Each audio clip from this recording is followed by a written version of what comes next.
नमस्कार दोस्तों, विकी की पाठशाला में आप सभी का तहे दिल से स्वागत। दोस्तों, आज मैं आपके लिए निवेश गुणांक के इन 5 इंपॉर्टेंट क्वेश्चनों को सॉल्व करूंगा जो कि 2021 में होने वाले एग्जाम में आपसे 100% पूछे जाएंगे। मुझे बहुत ज्यादा कमेंट आए थे कि निवेश गुणांक के न्यूमेरिकल को सिखाइए, तो मैं आज का वीडियो आपको निवेश गुणांक के न्यूमेरिकल को इसके फंडामेंटल बेस के साथ बहुत ही ज्यादा सरल शब्दों में एक्सप्लेन करने वाला हूं।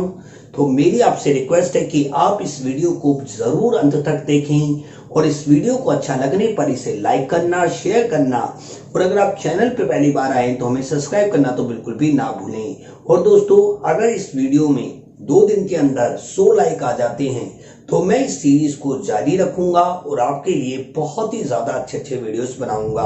बस आपके सपोर्ट की जरूरत है दोस्तों। तो चलिए स्टार्ट करते हैं। सबसे पहले हम ये समझते हैं कि निवेश गुणांक को समझने से पहले कि आखिर निवेश क्या होता है। जब तक आप निवेश को नहीं समझोगे, इन्वेस्टमेंट को नहीं समझोगे, जब तक आपको ये नहीं समझ में आएगा कि निवेश गुणांक क्या होता है, तो बहुत ही सिंपल सी बात है मेरे दोस्तों, निवेश एक व्यय है। निवेश क्या है? एक व्यय है, यानी एक खर्चा है। अब इसे समझने के लिए आपको कुछ मैं स्पेशल नोट समझाता हूं, जिसके बाद आपको इसे समझने में बिल्कुल भी दिक्कत नहीं होगी।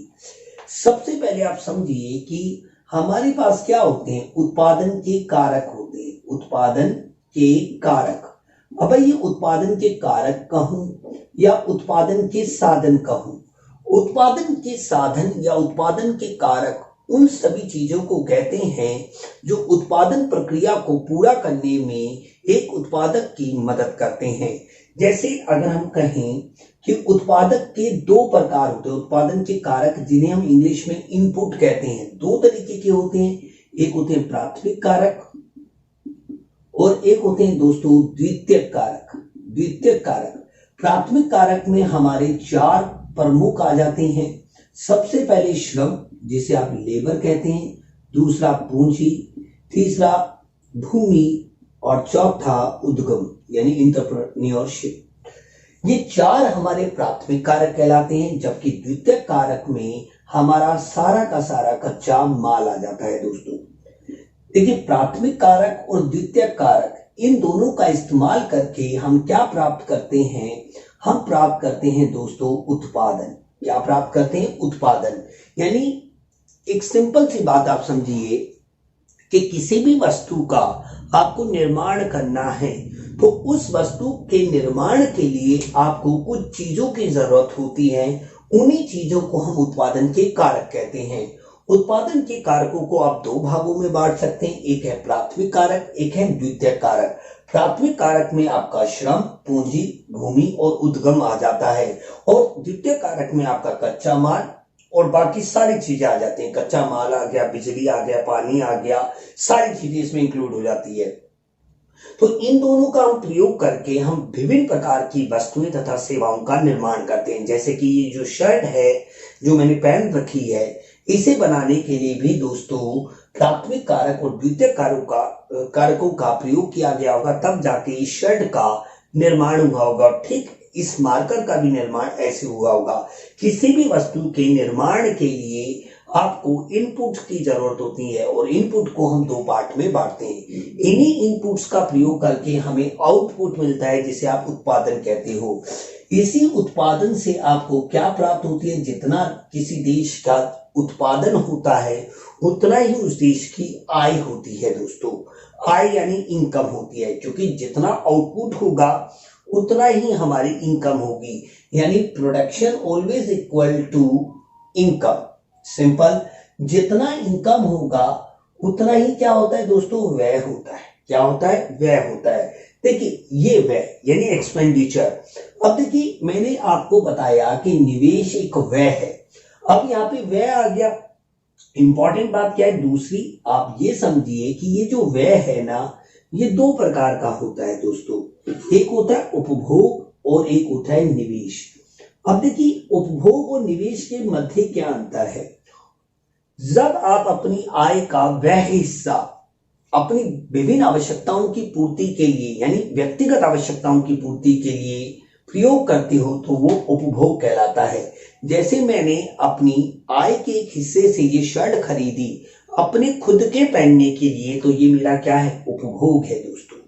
बहुत ही सिंपल सी बात है। उपभोग क्या है? आय का वह हिस्सा जो एक व्यक्ति या उसका परिवार अपनी व्यक्तिगत आवश्यकताओं की पूर्ति के लिए खर्च करते हैं उसे उपभोग कहते हैं, यानी कंजम्पशन कहते हैं दोस्तों। निवेश क्या होता है? ये भी एक खर्चा है। देखिए, उपभोग भी एक खर्चा है यानी व्यय है, निवेश भी एक खर्चा है। और ये दोनों खर्चे हमें किससे प्राप्त होते हैं? आय से प्राप्त होते हैं। और आय हमें किससे प्राप्त होती है? उत्पादन से। और उत्पादन हम कैसे करते हैं? उत्पादन के कारकों से। तो सिंपल सी बात है कि अगर आप अपनी आय का वह हिस्सा जो अपनी व्यक्तिगत आवश्यकता की पूर्ति के लिए आप खर्च करेंगे वो उपभोग कहलाएगा।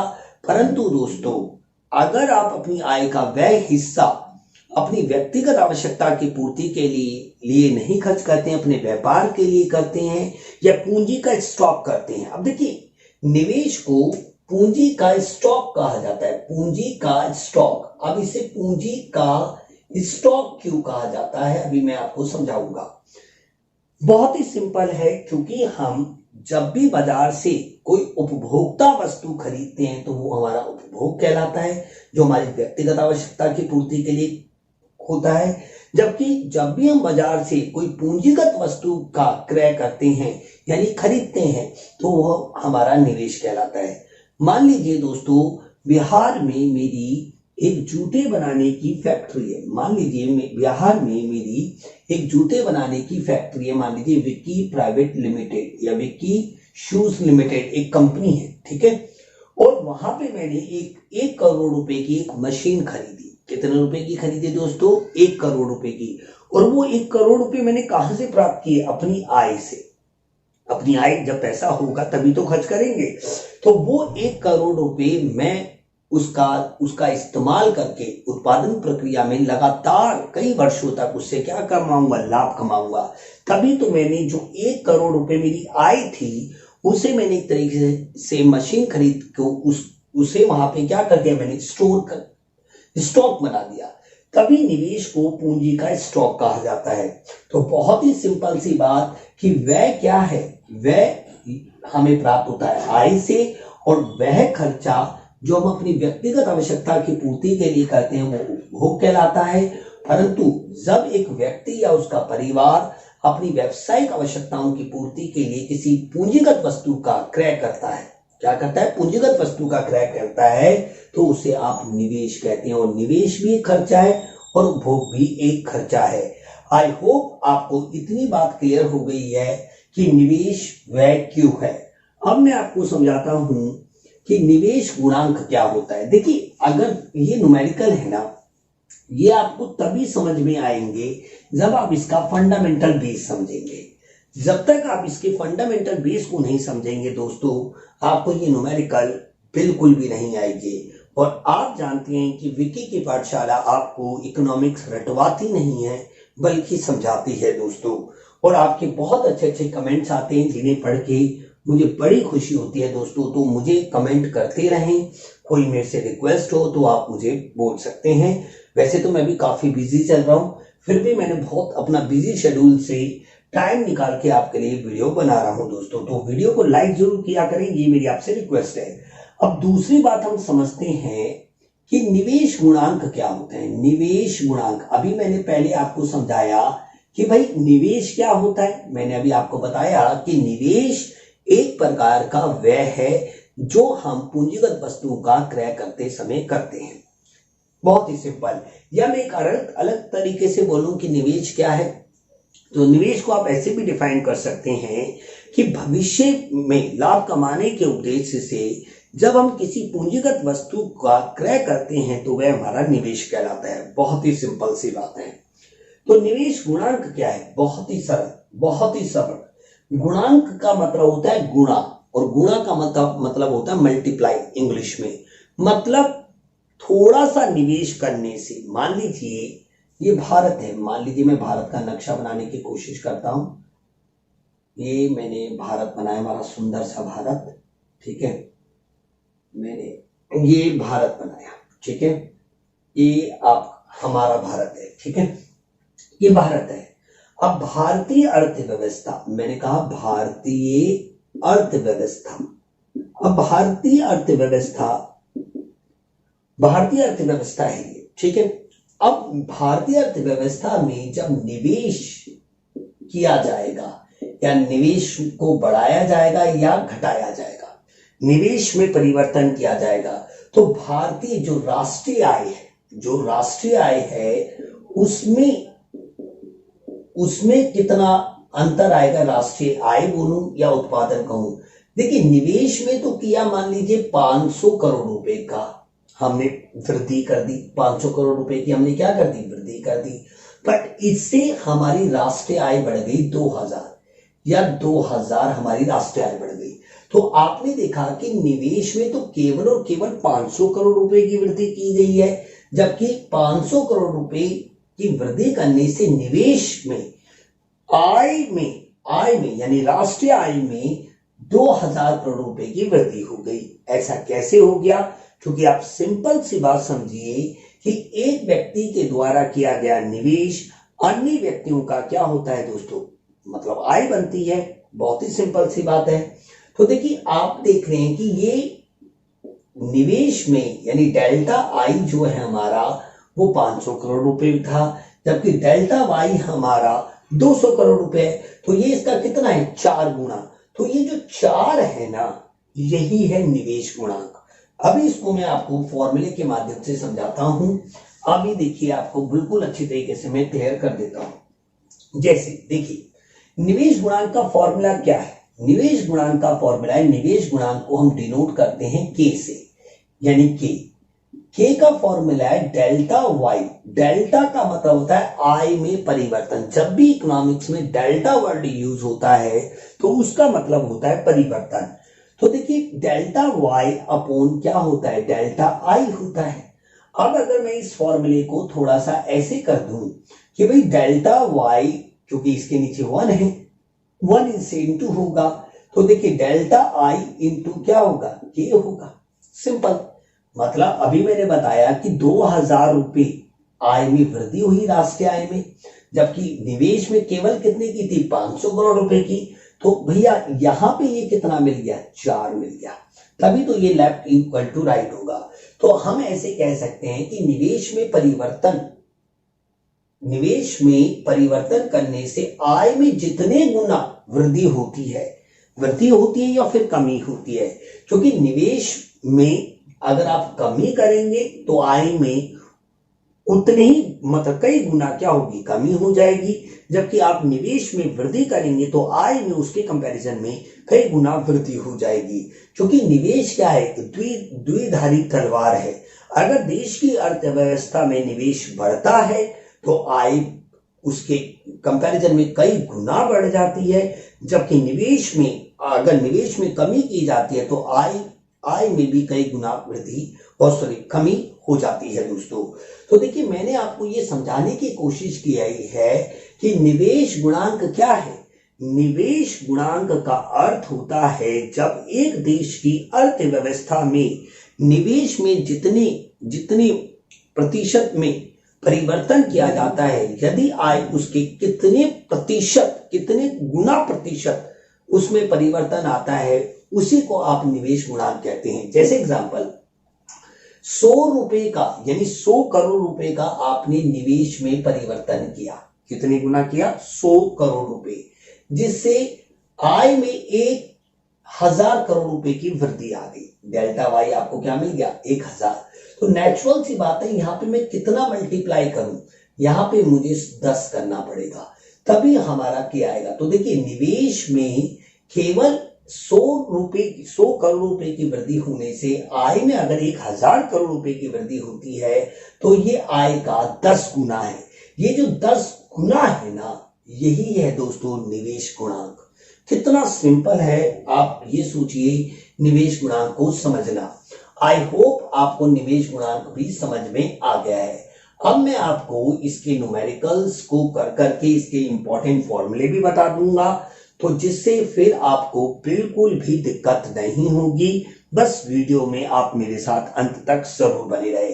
तो पहला क्वेश्चन देखिए दोस्तों, पहला क्वेश्चन देखिए, आप सोच रहे होंगे कि इतना सारा हमें क्यों बताया, बताना पड़ेगा, नहीं तो ये न्यूमेरिकल आपको नहीं आएंगे, आ भी जाएंगे तो बहुत जल्दी चले भी जाएंगे। इसलिए मैं ये मानता हूं कि जब तक आप फंडामेंटल कॉन्सेप्ट नहीं समझेंगे तब तक आपको क्लियर नहीं होगा। तो देखिए यहां पे क्वेश्चन लिखा है कि यदि गुणांक मतलब यदि निवेश गुणांक का मूल्य 4 है, यदि निवेश गुणांक का मूल्य 4 है तो एमपीसी और एमपीएस का मूल्य क्या होगा। अब ये एमपीसी और एमपीएस क्या होता है, पहले इसको समझाता हूं मैं आपको। बहुत ही ज्यादा सिंपल है। देखिए दोस्तों, भाई हमारा सबसे पहले निवेश एमपी, पहले बात करते हैं एमपीसी की। इसका मतलब होता है सीमांत उपभोग प्रवृत्ति। मतलब क्या होता है, देखिए मतलब समझते हैं। भाई सीमांत उपभोग प्रवृत्ति क्या होती है, बहुत ही सिंपल। इसका फॉर्मूला होता है MPC always equal to delta C upon delta Y. ठीक है, बहुत ही सिंपल है। देखिए मतलब क्या कि अगर मान लीजिए कि 1 रुपए, सिर्फ 1 रुपए की आय में परिवर्तन होगा, सिर्फ 1 रुपया, जिसके फलस्वरूप उपभोग में केवल और केवल 0.6, या मान लीजिए मैं इसको राउंड फिगर में लेता हूं कि आय में 100 रुपए वृद्धि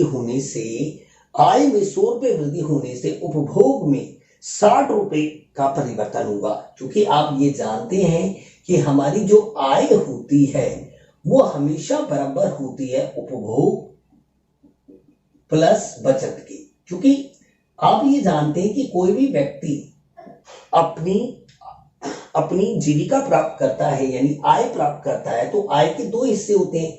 एक होता है वह भाग जो वो अपनी व्यक्तिगत आवश्यकताओं की पूर्ति के लिए खर्च कर देता है, जो उपभोग कहलाता है, और वो अपने एक भाग अपने भविष्य को सिक्योर रखने के लिए, सुरक्षित रखने के लिए वह आय का एक हिस्सा क्या करता है दोस्तों, बचा भी लेता है, जिसे आप बचत कहते हैं।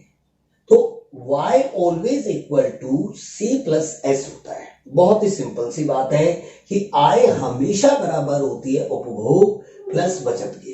इसमें कोई रॉकेट साइंस नहीं है, बहुत ही सिंपल सी बात है। अब देखिए मान लीजिए कि उपभोग में और आय में 100 रुपए की वृद्धि होने से उपभोग में 60 रुपए बढ़े, तो 40 रुपए क्या हुए होंगे, बचा लिए गए होंगे। सिंपल सी बात है। तो यहां पे आ गया, ये 0 से 0 कटा तो ये आ गया 0.6। इसका मतलब ये हो गया कि अगर 1 रुपया अगर आप उपभोग में खर्च कर दें, यदि एक देश की अर्थव्यवस्था में 1 रुपए की वृद्धि हो रही है तो उसमें से 60 पैसे उपभोग में खर्च किए जा रहे हैं, जबकि 40 पैसे दोस्तों बचाए जा रहे हैं। तो ये होता है सीमांत उपभोग प्रवृत्ति। सीमांत का मतलब ही होता है परिवर्तन, उपभोग का मतलब है व्यक्तिगत आवश्यकताओं की पूर्ति के लिए जो भी खर्चा किया जाता है, आय का वह भाग, और प्रवृत्ति मतलब यहां पे ये हो गया कि आय और उपभोग का वह अनुपात जो ये दर्शाता है कि एक देश की अर्थव्यवस्था में आय में परिवर्तन आने के फलस्वरूप उपभोग में कितना परिवर्तन आया, उसके अनुपात को दर्शाता है दोस्तों। अगर सीधे अगर सब कुछ भूल जाए ना आप एग्जाम में, तो आप इतना लिख देना कि उपभोग में होने वाला परिवर्तन तथा आय में होने वाले परिवर्तन के अनुपात को उपभोग सीमांत प्रवृत्ति कहते हैं। सिंपल सी बात।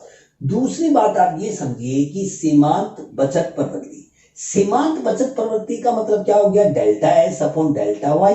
हमेशा नीचे डेल्टा वाई ही आएगा, याद रखेंगे आप। यहाँ पे सी है तो ये डेल्टा सी बन जाएगा, यहाँ पे एस है तो इसका मतलब डेल्टा एस बन जाएगा। एम का मतलब यहाँ पे मार्जिनल है और पी का मतलब प्रोपेंसिटी है, यानी marginal propensity to consume and marginal propensity to save या सेविंग। तो देखिए बहुत ही सिंपल है। अगर 100 रुपए परिवर्तन आया था तो बचत कितनी हुई थी, 40, नीचे 100 है, काटा हमने तो ये आ गया 0.5। तो इसका मतलब क्या हो गया, इसका मतलब ये हो गया बहुत ही सिंपल सी बात कि अगर एक देश की अर्थव्यवस्था में एक रुपए की परिवर्तन आ रहा है, यानी एक रुपए की वृद्धि हो रही है, तो 60 पैसे उसमें से खर्च किए जा रहे हैं उपभोक्ताओं के द्वारा और 40 पैसे अपने भविष्य को सिक्योर करने के लिए बचाए जा रहे हैं। तो आपको इसका फॉर्मूला भी पता होगा कि एमपीसी प्लस होता है एमपीएस के इक्वल टू 1। एक्चुअल में ये कुछ नहीं है दोस्तों, अगर आप इसे ध्यान से देखें तो ये 1 का मतलब है इनकम। क्योंकि देखिए आप दो फॉर्मूले याद रखें कि आय हमेशा बराबर होती है उपभोग प्लस बचत के। अगर मैं delta Y plus delta C plus delta S कर दूं तो ये हो जाता है हमारा परिवर्तन। ठीक है, तो आप ये ध्यान रखें कि यहाँ पे ये 1 का मतलब है 1 रुपया, यानी एक देश की अर्थव्यवस्था में 1 रुपए का परिवर्तन आ रहा है तो उपभोग में भी होने वाला परिवर्तन और बचत में भी होने वाले परिवर्तन दोनों का मान क्या होगा 1। अब देखिए 0.6 और 0.4 दोनों को ऐड करके देख लीजिए दोस्तों, आपको 1 मिलेगा और 1 यहाँ पे क्या है, इनकम को रिप्रेजेंट कर रहा है। तो आई होप ये बात आपको क्लियर हुई है। अब मैं आपको पहला क्वेश्चन करके दिखाऊंगा तो अब आपके बिल्कुल पल्ले पड़ेगा। देखिए मेरा ये मानना है कि इसे क्वेश्चन को सॉल्व कर देना नहीं है, उसके फंडामेंटल बेस को समझाना बहुत जरूरी है। तो देखिए हमने यहाँ पे के की वैल्यू दे दी है 4। के की वैल्यू हमें क्या दे दी है 4। तो पहला क्वेश्चन सॉल्व करेंगे कि के इक्वल टू 4, यानी के का मतलब है यहाँ पे निवेश गुणांक, और निवेश गुणांक की यहाँ पे वैल्यू दे रखी है 4, यानी ये मतलब है कि उपभोग यानी निवेश जितना भी किया गया था उसके कंपैरिजन में आय में जो वृद्धि आई है वो 4 गुना आई है। अगर निवेश 100 रुपए किया गया है तो इनकम 400 रुपए बढ़ी है, मतलब यहाँ पे ये है। दूसरी बात, अब ये तो पहला हो गया। अब मैं इसमें एमपीसी निकाल के दिखाता हूं। तो के का फॉर्मूला होता है दोस्तों कि के ऑलवेज इक्वल होता है 1 अपॉन एमपीसी। तो देखिए 1 मैंने लिखा, ठीक है 1 लिखा, फिर ये फॉर्मूला है दोस्तों, और यहाँ पे एमपीसी की वैल्यू हमें नहीं दे रखी। तो एमपीसी की वैल्यू कैसे निकालेंगे, बहुत ही सिंपल है। यहाँ पे हमें के की वैल्यू तो दे रखी है 4, हमने यहाँ पे पुट कर दी -1 और 1 अपॉन 1 माइनस एमपीसी। अब कुछ नहीं, हम क्रॉस मल्टीप्लाई करेंगे, सिंपल सी बात है, ये इससे और ये इससे। अब ये 4 इससे इंटू होगा तो मैं ब्रैकेट में ऐसे कर लेता हूं, इक्वल क्या हो जाएगा 1। अब ये 4 इससे इंटू हुआ, ये हो गया 4, ये हो गया 4 एमपीसी और इक्वल क्या हो गया 1। अब भाई माइनस के 4 एमपीसी ऐसे ही रहेगा, 1 भी रहेगा, ये प्लस है तो वहां जाके माइनस हो जाएगा, सिंपल। तो माइनस के 4 एमपीसी इक्वल क्या हो जाएगा, माइनस के 3 हो जाएगा। तो माइनस से ये माइनस क्या होगा, कैंसिल हो जाएगा। एमपीसी इक्वल टू आ जाएगा 3/4, क्योंकि ये यहाँ पे इंटू हो रहा है तो वहां जाके डिवाइड होगा। अब एमपीसी इक्वल क्या आ जाएगा, बहुत ही सिंपल है भाई, 3 को हम किससे भाग करेंगे, 4 से। तो नेचुरल सी बात है कि हम ना जाने का 0 लगाएंगे, तो 7 चौक 28, 4 7 28, ठीक है, 0 आएगा, 4 पंजे 20, पंजे 20। तो हमारा एमपीसी आ गया 0.75, है ना। आपको बात समझ में आई होगी। तो दोस्तों देखिए बहुत ही सिंपल है एमपीसी निकालना।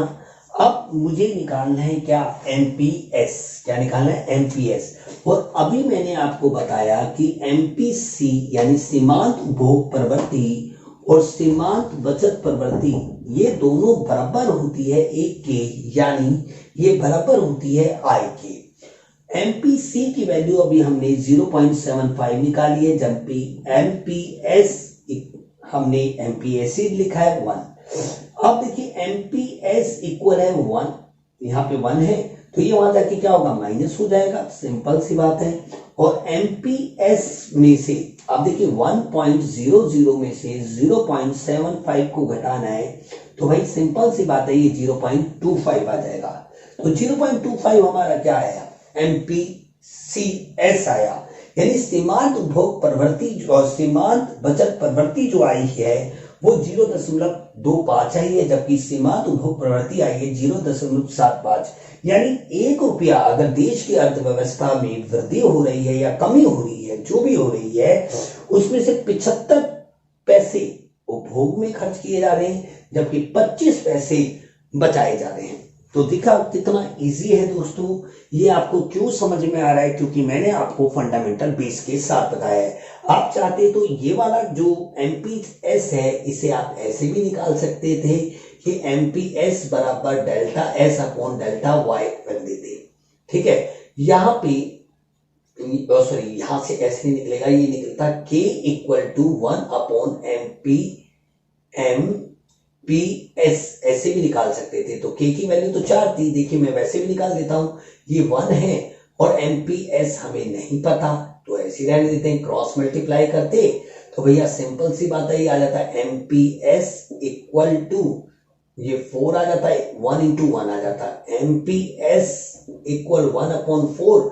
और भैया सिंपल सी बात है कि अगर हम 1 को 4 से डिवाइड करेंगे तो ना जाने का 0, भाई सिंपल सी बात है, 2 चौक 8 माइनस आता है, 2 पंजे 10, तो ये लो सिंपल। मैं बड़ा गलत बोल रहा हूँ, तो देखिए यहाँ पे भी 0.25 आया है और यहाँ पे भी 0.25 आया है। आप चाहे ऐसे सॉल्व करें, आप चाहे ऐसे सॉल्व करें, दोनों तरीके से आंसर आपका सेम आएगा। आई होप दोस्तों आपको ये क्वेश्चन अभी तक समझ में आया है। वीडियो में अंत तक बने रहें, आपको सारे क्वेश्चन बहुत ही अच्छे तरीके से बताऊंगा, बस सिर्फ थोड़ी टाइम की कमी होती है मेरे पास, नहीं तो दोस्तों इकोनॉमिक्स आपको मैं बहुत अच्छा समझा सकता हूं, क्योंकि ऑलमोस्ट मैं 11-12 साल से इकोनॉमिक्स पढ़ा रहा हूं दोस्तों। अब पहला क्वेश्चन तो मैंने सॉल्व कर दिया, पहले क्वेश्चन का पहला पार्ट सॉल्व कर दिया है, अब सेकंड पार्ट को करते हैं। देखिए यहां ये कह रहा है कि सीमांत उपभोग प्रवृत्ति का मूल्य क्या होगा, क्या होगा, यानी एमपीसी का मूल्य क्या होगा यदि एमपीएस का मूल्य 0.2 होगा। तो सेकंड पार्ट हम कैसे करेंगे पहले क्वेश्चन का? बहुत ही सिंपल सी बात है, हमें यहाँ पे गिवन है कि एमपीएस इक्वल टू 0.2 है और हमसे पूछ रहा है कि एमपीसी का वैल्यू क्या होगा। तो हम जानते हैं फॉर्मूला कि MPC plus MPS always equal होता है 1 के, और यहाँ पे एमपीसी की हमें वैल्यू निकालनी है, जबकि एमपीएस की वैल्यू हमें 0.2 दे रखी है। बहुत ही सिंपल, एमपीसी इक्वल है 1, यहाँ पे हम माइनस कर देंगे तो ये आ जाएगा 0.8। कैसे घटाते हैं ये भी देख लीजिए, पॉइंट के बाद 0.2, सिंपल सी बात, पॉइंट के नीचे पॉइंट होना चाहिए, ये 8 हो गया, ये 0 हो गया, 0 सिंपल। तो आई थिंक आपको पहला क्वेश्चन पूरी तरीके से समझ में आया है। और अगर दोस्तों आपको मेरा ये वीडियो अच्छा लग रहा है तो प्लीज वीडियो को लाइक करके मुझे मोटिवेट जरूर किया करें, और इन वीडियो को आप अपने स्कूल के व्हाट्सएप ग्रुप में जरूर शेयर करा करें ताकि मुझे भी कुछ बेनिफिट हो। अब देखिए सेकंड क्वेश्चन, देखिए एक अर्थव्यवस्था में निवेश व्यय में 700 करोड़ रुपए की वृद्धि की जाती है, सीमांत उपभोग प्रवृत्ति 0.9 है, आय और उपभोग व्यय में कितनी कुल वृद्धि होगी, हमसे पूछा है। अब देखिए आपको क्या क्या गिवन है, पहले आपको गिवन है डेल्टा आई, आपको गिवन है डेल्टा आई, डेल्टा आई है ₹700 करोड़, ये लिखना जरूरी है, आगे करोड़ रुपीस लिखना और पीछे करोड़ लिखना अनिवार्य है, नहीं तो नंबर कट सकते हैं आपके। दूसरी चीज आपको दे रखी है एमपीसी, यानी सीमांत उपभोग प्रवृत्ति, जो कि दे रखी है 0.9। इसका मतलब क्या हो गया, 1 रुपए का अगर आय में परिवर्तन आया है तो उसमें से 90 पैसे खर्च किए जा रहे हैं, जबकि 10 पैसे बचाए जा रहे हैं। बहुत ही सिंपल है, इसको कुछ भी नहीं है। हमसे पूछा क्या है, हमसे 2 चीजें पूछी हैं, एक तो डेल्टा वाई कितना है, दूसरा हमसे पूछा है कि उपभोग व्यय कितना हुआ। अगर ये है तो देखिए कितना इजी है, मैं आपको बहुत ही सिंपल तरीके से कराऊंगा। आपको 2 चीजें गिवन है, देखिए एमपीसी दे रखा है, एमपीसी दे रखा है, आप जानते हैं कि के का फॉर्मूला क्या होता है, K equal to delta Y upon delta I होता है। बट यहाँ पे एक बात सोचने वाली बात है कि आपको के तो दे ही नहीं रखा, यानी गुणांक तो आपको गिवन ही नहीं है। जब गुणांक गिवन ही नहीं है तो हम इस गुणांक को कैसे निकाल लेंगे, एमपीसी के माध्यम से कैसे निकालेंगे। अभी मैंने आपको समझाया था कि गुणांक हमेशा बराबर होता है 1/1 माइनस एमपीसी के, और यहाँ पे के हमें नहीं पता, 1 माइनस, और यहाँ पे एमपीसी की वैल्यू कितनी है, 0.9 है, जो कि अगर मैं कहूं तो ये 1, अब मैं अगर 1.0 में से 0.9 घटाऊंगा तो ये 0.1 हो जाएगा, तो ये 0.1 हो गया। अब मैं ये पॉइंट हटा दूंगा तो ऊपर क्या हो जाएगा, 10, नीचे रहेगा 1, ये आ जाएगा 10। बहुत ही सिंपल सी बात है, हमें के की वैल्यू कितनी मिल गई है, 10 मिल गई है। अब हमारा पहला क्वेश्चन क्लियर हो जाएगा। हम जानते हैं कि के ऑलवेज इक्वल होता है delta Y upon delta I. अब बहुत सारे विद्यार्थियों को ये कंफ्यूजन होती है कि डेल्टा वाई ऊपर होता है या डेल्टा आई नीचे होता है, क्योंकि एग्जाम में भूल जाता है, प्रेशर होता है ना, इस वजह से। बट अभी मैंने आपको शुरुआत में एक बात समझाई थी बहुत अच्छे तरीके से कि भैया आई जो होती है निवेश में जितना परिवर्तन होता है ना, तो उसको गुणा करते हैं।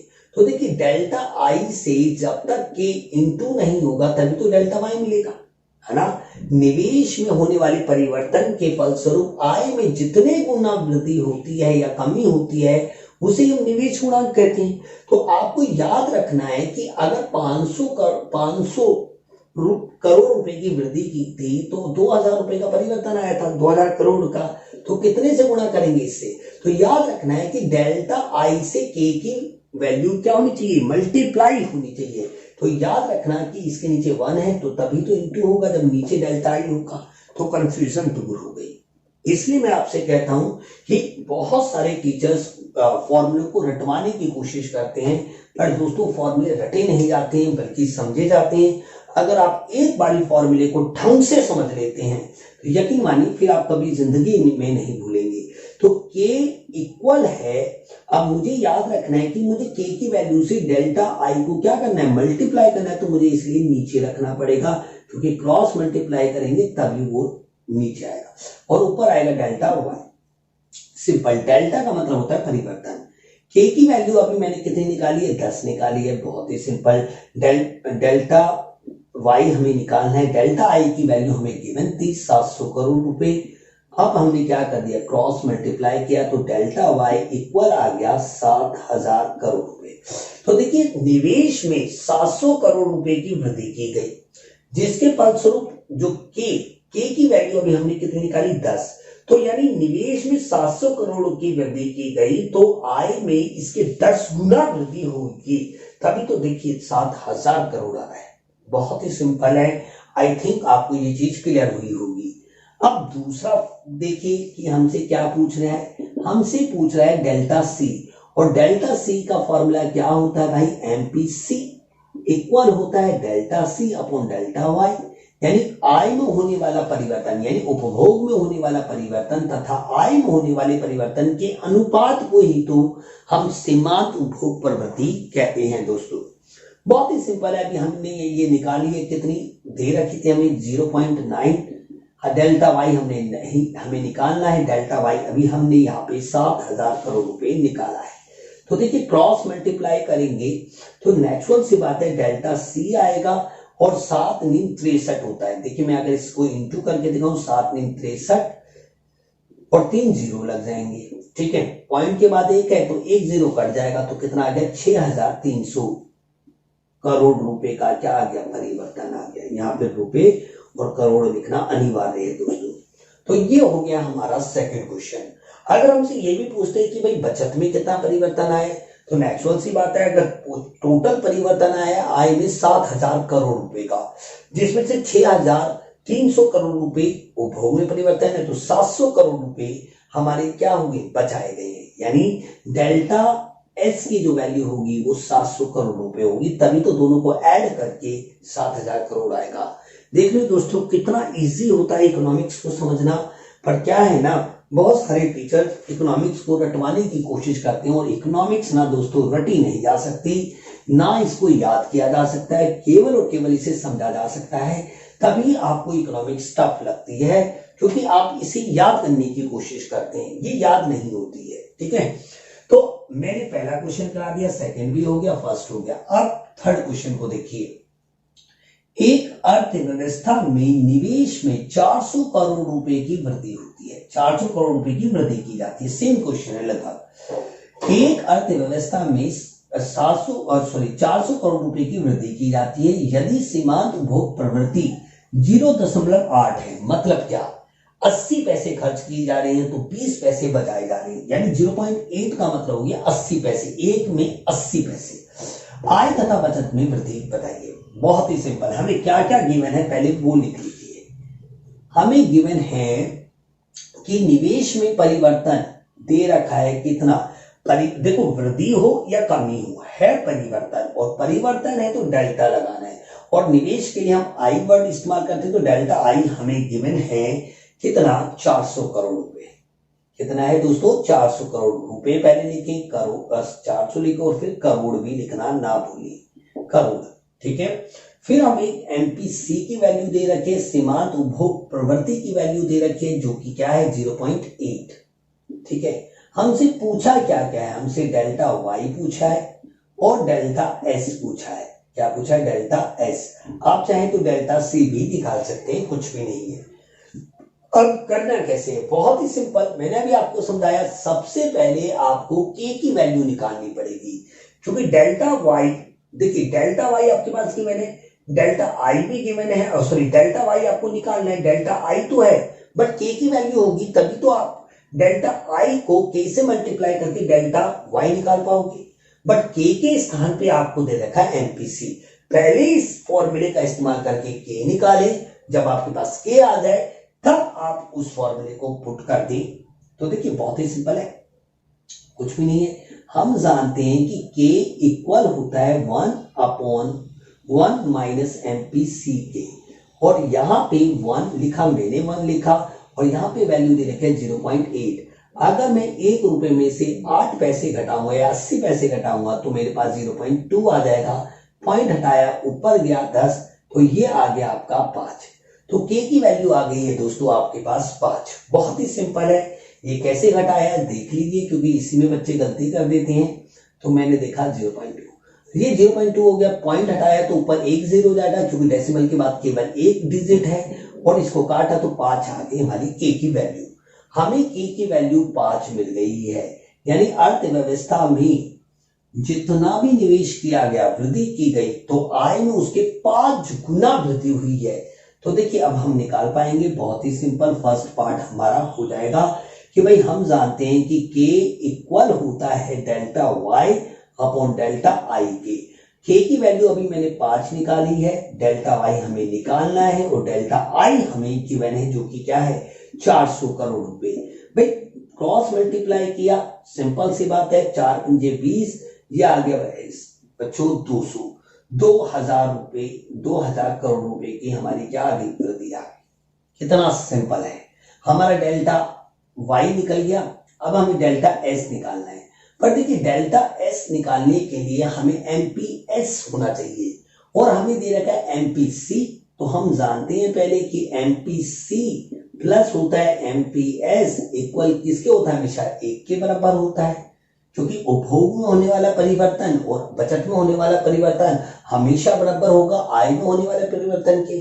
अगर आय में 1 रुपए का परिवर्तन आ रहा है तो उपभोग और बचत दोनों में जो परिवर्तन होगा वो 1 रुपए के बराबर ही होगा। सिंपल सी बात है, जिसमें से हमें 0.8 यानी 80 पैसे हम उपभोग पे खर्च कर रहे हैं, तो एमपीएस पे कितना होगा, 20 पैसे। बिल्कुल सिंपल सी बात है यार, इसमें कुछ भी नहीं है। तो 0.8 हम घटाएंगे तो एमपीएस हमारा आ जाएगा 0.2। 0.2 हमारा क्या आ गया, एमपीएस। अगर आय में 1 रुपए का परिवर्तन आया तो 80 पैसे का आया उपभोग में, और जबकि 20 पैसे का आया है बचत में।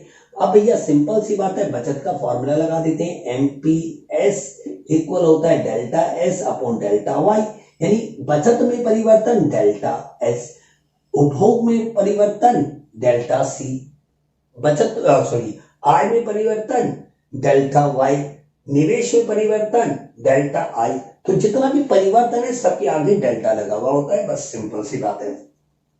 ये हमें दे रखा है 0.2 अभी हमने निकाला है, यहाँ पे डेल्टा एस हमें निकालना है, और अभी डेल्टा वाई की वैल्यू हमने निकाली है 2000 करोड़ रुपए। कितने निकालिए? 2000 करोड़ रुपए। तो क्रॉस मल्टीप्लाई करेंगे तो देखो 2 दूनी 4, 2 दूनी 4, 3 जीरो लगा दिए, पॉइंट के बाद कितना है 1, तो 1 जीरो हटा दिया, तो 400 करोड़ रुपए। अब देखो 400 करोड़ रुपए बचत में परिवर्तन आए, तो 1600 करोड़ रुपए किसमें आया होगा? उपभोग में, क्योंकि दोनों के बराबर होगा। सिंपल। आई होप आपको तीसरा क्वेश्चन भी पूरी तरीके से समझ में आया होगा। अगर अभी भी कोई डाउट है तो दोस्तों मुझे प्लीज आप मुझे कमेंट में लिखे, मैं आपके प्रश्न का उत्तर जरूर दूंगा। बस आप इस चैनल को सपोर्ट करें, क्योंकि आपके सपोर्ट की बहुत कमी लगती है मुझे। सपोर्ट नहीं करते हो दोस्तों तो जरूर सपोर्ट किया करें, क्योंकि अगर आपको मेरी इकोनॉमिक्स समझ में आती है तो। अब बढ़ते हैं हम अपने चौथे सवाल की तरफ। निवेश में 200 करोड़ रुपए की वृद्धि से राष्ट्रीय आय में 1000 करोड़ रुपए की वृद्धि आ जाती है। यानी यहाँ पे हमें डेल्टा आई भी गिवन है और डेल्टा वाई भी गिवन है। तो सीमांत उपभोग प्रवृत्ति का परिकलन कीजिए, यानी सीमांत उपभोग प्रवृत्ति को ज्ञात कीजिए। हमें क्या क्या गिवन है पहले तो हम लिख लेते हैं। क्वेश्चन नंबर 4 हमें क्या क्या गिवन है? बहुत ही सिंपल है दोस्तों क्वेश्चन। डेल्टा आई हमें गिवन है 200 करोड़ रुपए। कितने? 200 करोड़ रुपए की वृद्धि हो रही है किसमें? निवेश में। जबकि डेल्टा वाई में जो परिवर्तन आ रहा है वो कितने आ रहा है? 1000 करोड़ रुपए का। कितना आ रहा है? 1000 करोड़ रुपए का। बहुत ही सिंपल है, ठीक है। अब हमसे बोला क्या जा रहा है? हमसे ये बोला जा रहा है कि भाई सीमांत उपभोग प्रवृत्ति निकालें, सीमांत उपभोग प्रवृत्ति निकालें या कुछ भी निकालें, एक ही चीज आपसे बोली गई है। तो देखिए कितना सिंपल है। क्वेश्चन उल्टा चलेगा। अभी जो तीनों क्वेश्चन है उसके थोड़ा उल्टा चलेगा। देखिए एमपीएस आप इससे तो नहीं निकाल सकते दोनों से, बट इन दोनों का प्रयोग करके आप के निकाल सकते हैं। अब के निकल गया तो एमपीएस भी निकल गया, एमपीसी भी निकल गया। बहुत ही सिंपल है। देखिए हमने क्या किया कि के इक्वल टू होता है delta Y upon delta I K, आप जानते हैं। यानी कि निवेश गुणांक जो होता है वो आय में होने वाला परिवर्तन और उपभोग में होने वाले परिवर्तन के अनुपात के बराबर होता है। या ऐसे कहें कि निवेश में होने वाला परिवर्तन जितना गुना होता है वो हम निवेश गुणांक कहते हैं। यानी निवेश गुणांक का अर्थ होता है निवेश में होने वाले परिवर्तन के जितने गुना आय में परिवर्तन होता है उसके गुणा को हम निवेश गुणांक कहते हैं। बहुत ही सिंपल है। देखिए के लिखा हमने, डेल्टा वाई हमारा कितना है? 1000 करोड़। 1000 है, लिख दिया ऊपर, नीचे ये 200 है, 0 0 0, ये आ गया। के की वैल्यू आ गई 5। देखिए 5 आया, निवेश गुणांक की वैल्यू 5 ही तो होगी, तभी तो अगर हम 2 से गुणा करेंगे तभी तो 1000 करोड़ की वृद्धि होगी। बिल्कुल सिंपल सी बात है। अब हम जानते हैं दोस्तों कि के इक्वल होता है 1 अपॉन 1 एमपीसी के की वैल्यू यहां से आप पुट कर दीजिए 5, 1 लिखा, 1 माइनस एमपीसी लिख दिया आपने। क्रॉस मल्टीप्लाई कर दीजिए। तो क्रॉस मल्टीप्लाई जब अगर आप करेंगे तो आपको यहाँ पे 5 इंटू 1 माइनस एमपीसी लिखना होगा और इक्वल क्या कर देंगे 1। अगले स्टेप में आप 5 इंटू करोगे, इससे भी इंटू करोगे तो यहाँ पे 1 है तो 5 एमपीसी आ जाएगा दोस्तों। माइनस के 5 एमपीसी यहीं रहेंगे, प्लस के 1 भी यहीं रहेंगे। ये यहाँ पे प्लस है तो वहां जाके क्या होगा? माइनस होगा। सिंपल। तो -5 एमपीसी इक्वल है माइनस के 4। माइनस से माइनस कैंसिल हो गया, ये वैसे तो प्लस है पर पीछे इंटू हो रहा है ना किसी से, तो वहां जाके डिवाइड होगा। एमपीसी इक्वल है 4/5। तो एमपीसी की वैल्यू जो आ गई है, आप जानते हैं कि 4 को 5 से डिवाइड करेंगे तो ना जाने का 0, तो 5 8 40, तो 0.8 हमारा आंसर आ गया।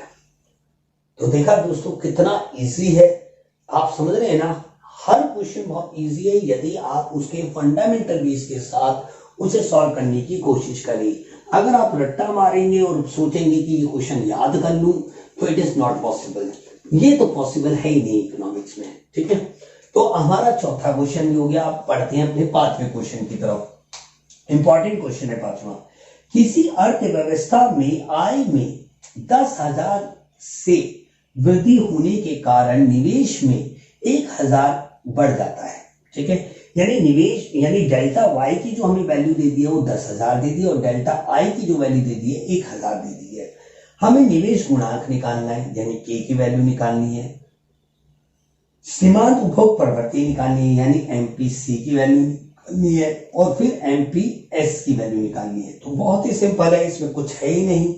अब पांचवा क्वेश्चन है, पांचवा डाला आंसर नंबर 5। हमें बचत में आय में परिवर्तन दे रखा है 10,000 करोड़। कितना दे रखा है? 10,000 करोड़ दे रखा है। और दोस्तों हमें डेल्टा आई में परिवर्तन दे रखा है 1,000 करोड़। कितना दे रखा है? 1,000 करोड़। ठीक है, हमसे पूछी है 3 बातें, एक तो के की वैल्यू, दूसरा एमपीसी की वैल्यू और तीसरी बोली है आपसे एमपीएस की वैल्यू। ये पहले मैंने एक समरी से बना ली कि क्या क्या गिवन था वो ऊपर लिख लिया और जो निकालना है वो नीचे लिख लिया। अब मैं इसे करूंगा क्वेश्चन को, बहुत ही सिंपल है। देखिए के की वैल्यू क्या होता है भाई? Delta Y upon delta I होता है।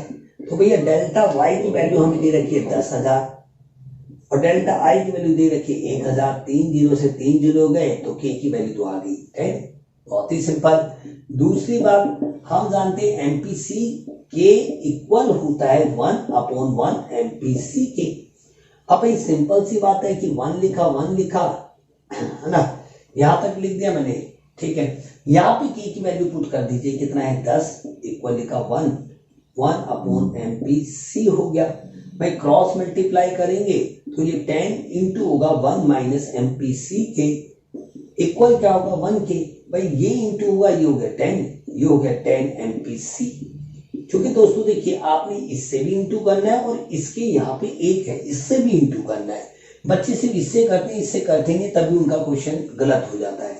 माइनस के 10 एमपीसी यहीं रहेंगे, 1 भी यहीं रहेंगे, यहाँ प्लस है तो वहां जाके क्या होगा माइनस। तो माइनस के 10 एमपीसी इक्वल होंगे माइनस के 9, माइनस से माइनस कैंसल। ये 10 वैसे तो प्लस है बट पीछे इंटू हो रहे हैं तो इसलिए वहां जाके क्या होंगे दोस्तों, डिवाइड होंगे। तो एमपीसी इक्वल होगा 0.9। क्या होगा? 0.9। तीसरा प्रश्न हमसे पूछ रहा है कि एमपीएस क्या है और हम जानते हैं कि एमपीसी प्लस एमपीएस इक्वल होता है 1 और एमपीसी की वैल्यू आई है अब 0.9 और एमपीएस की वैल्यू क्या आएगी? आप जानते हैं 0.1 ही आएगी। सिंपल सी बात, 1 माइनस 0.9 तो एमपीएस की वैल्यू आ गई 0.1। यानी दोस्तों आप सिंपल सी बात है, आप समझ लीजिए अगर आय में होने वाला परिवर्तन 1 रुपया है जिसमें से 90 पैसे अगर उपभोग में परिवर्तन ला रहे हैं तो 1 पैसे का यानी 10 पैसे का जो परिवर्तन है वो बचत में आएगा।